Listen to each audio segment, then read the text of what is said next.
आपल्या शहरातील प्रत्येक घडामोडी, लेटेस्ट अपडेट पाहण्यासाठी आपल्या पब्लिक मीडिया चॅनलला लाईक, शेअर, सबस्क्राईब आणि फॉलो करायला विसरू नका। गणेश उत्सवाला जशी जाती धर्माची बंधनं नसतात, तशीच ती वर्ण आणि लिंगभेदाची देखील नसतात। म्हणूनच हा गणपती बाप्पा तृतीयपंथीयांच्या घरी देखील विराजमान होतो। या तृतीयपंथीयांना आपल्या समाजात अजूनही मानाचं, सन्मानाचं स्थान देण्यासाठी आपण मागे पुढे पाहतो। मात्र गणपती बाप्पाच्या चरणी सगळे भक्त सारखेच असतात। त्याच्या चरणी कोणी मोठा छोटा नसतो। बदलापूर पूर्वेच्या माढा कॉलनी संभाजीनगर परिसरात तृतीयपंथीयांचे गुरु श्रीदेवी यांच्या घरी गेल्या 25 वर्षापासून बाप्पा विराजमान होतो। गणेश उत्सवात मोठ्या भक्तिभावे तृतीयपंथीय समाज गणेशाची पूजा अर्चा करतो। एरवी भिक्षुकी आणि सण उत्सवात, लग्न समारंभात नृत्य करून आपला उदरनिर्वाह करणारा हा तृतीयपंथी समाज गणपती बाप्पावर असलेल्या नितांत श्रद्धेपोटी दरवर्षी न चुकता मोठ्या थाटामाटात गणपती उत्सव साजरा करतो। या गणेश उत्सवात त्यांच्या घरी अतिशय भक्तिमय वातावरण असतं। आम्ही भिक्षुकी करून गणपती उत्सव साजरा करतो, मात्र बाप्पा चरणी सगळ्यांचं भलं व्हावं अशी मनोकामना करतो, अशा प्रकारची प्रतिक्रिया या तृतीयपंथीयांनी दिली। हमारे को रखे हमारे को 25 साल का साथ में गणपति बिठाती, सबको अन्नदान करती, अच्छा करती। गणपति बापा का हम लोग को बहुत सेवा करती।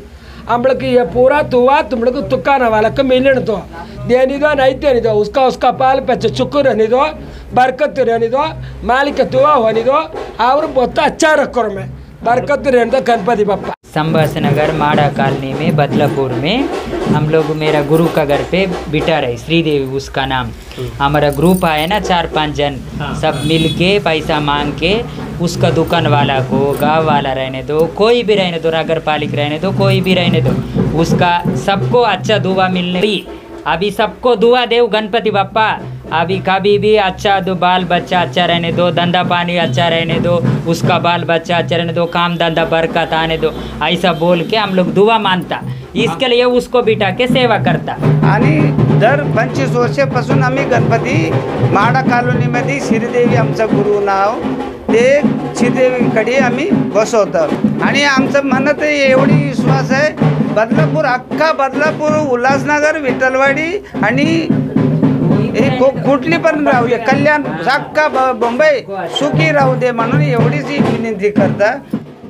आपल्या समाजात अजूनही तृतीयपंथीयांना मोठ्या मनानं स्वीकारलं जात नाही, मात्र त्यांनी बाप्पाकडे आपल्या सगळ्यांचं भलं व्हावं अशी मनोकामना व्यक्त केली।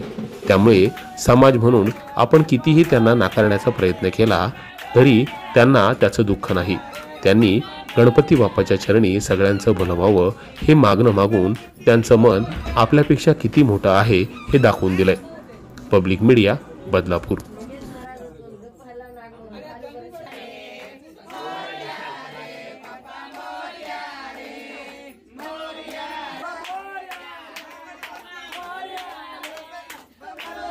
तुम्हाला ही बातमी कशी वाटली या संदर्भातील तुमच्या प्रतिक्रिया कमेंट करून आम्हाला नक्की कळवा।